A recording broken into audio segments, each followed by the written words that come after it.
एक और बड़ी खबर का रुख करेंगे। बात उस मुद्दे की करेंगे जिस पर देश की राजनीति में भूचाल आ गया है। कल राहुल गांधी ने लोकसभा में अडानी के बहाने पीएम मोदी पर जमकर निशाना साधा। राहुल ने आरोपों की एक पूरी फेहरिस्त सामने रख दी। और बिल्कुल ने आज पारी है प्रधानमंत्री नरेंद्र मोदी की। दोपहर 3:30 बजे प्रधानमंत्री बोलेंगे और जब वो बोलेंगे तो जाहिर है क्या होगा प्रधानमंत्री का जवाब, क्या होगा अंदाज, ये जानने की दिलचस्पी सबके मन में होगी। तो देखिए प्रधानमंत्री मोदी के जवाबी हमले का ट्रेलर दिखाती ये रिपोर्ट।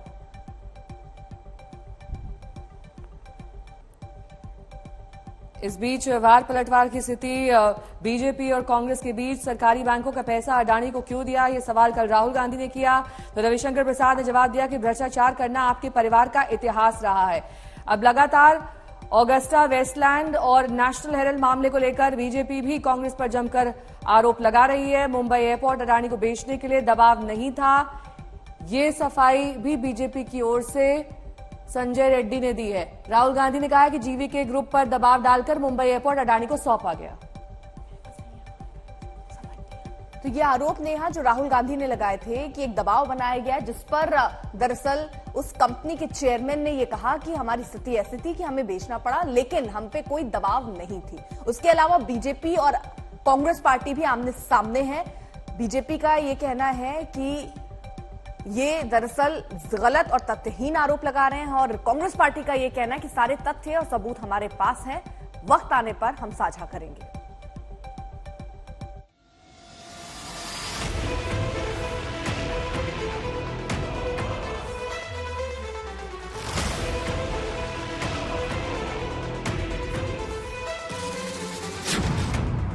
तीन 3,570 किलोमीटर की पदयात्रा,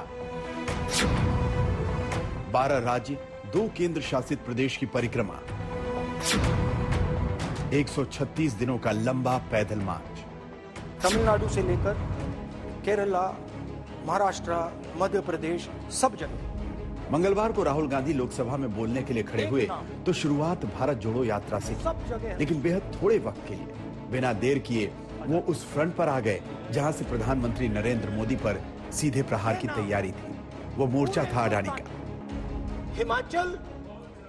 हिमाचल में सेब की बात होती है अडानी जी, कश्मीर में सेब की बात होती है अडानी जी, पोर्ट्स की बात होती है अडानी जी, एयरपोर्ट्स की बात होती है अडानी जी, इंफ्रास्ट्रक्चर। अच्छा, हम सड़क पे चल रहे हैं, मैं पूछूं किसने बनाई? अडानी जी। 50 मिनट का पूरा भाषण और सिर्फ 2 किरदार, प्रधानमंत्री नरेंद्र मोदी और उद्योगपति गौतम अडानी। चर्चा थी राष्ट्रपति के अभिभाषण पर और राहुल गांधी का पूरा भाषण समर्पित था गौतम अडानी पर। आखिर क्यों? क्योंकि राहुल गांधी अडानी के बहाने मोदी सरकार को घेर रहे थे। ये साबित करने में लगे थे कि मोदी सरकार पूंजीपतियों की सरकार है।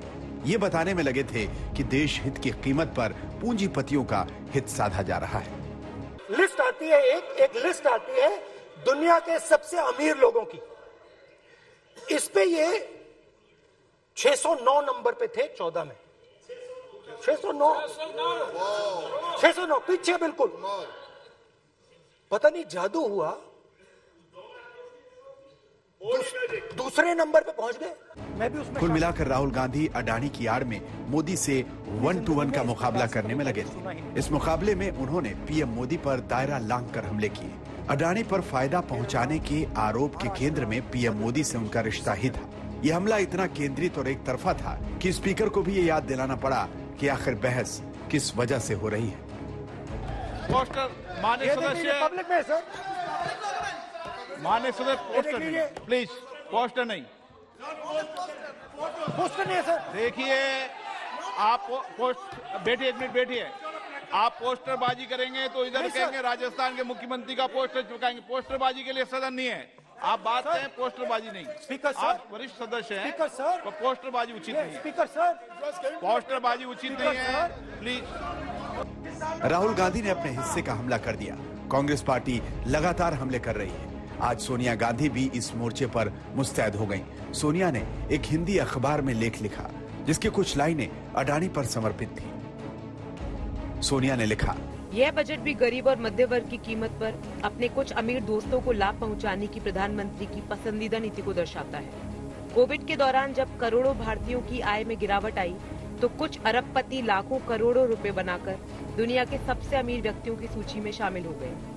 बंदरगाहों और हवाई अड्डों जैसे महत्वपूर्ण इंफ्रास्ट्रक्चर को सस्ते में बेचकर प्रतिस्पर्धा पूंजीवादियों को वापस लेने या बेचने के लिए दबाव डालकर और LIC तथा SBI जैसे सार्वजनिक संस्थानों को निवेश के लिए मजबूर करके मोदी जी ने ऐसा करने में मदद की। इस तिकोने हमले से साफ है कि अडानी पर कांग्रेस राफेल वाली धार तलाश रही है।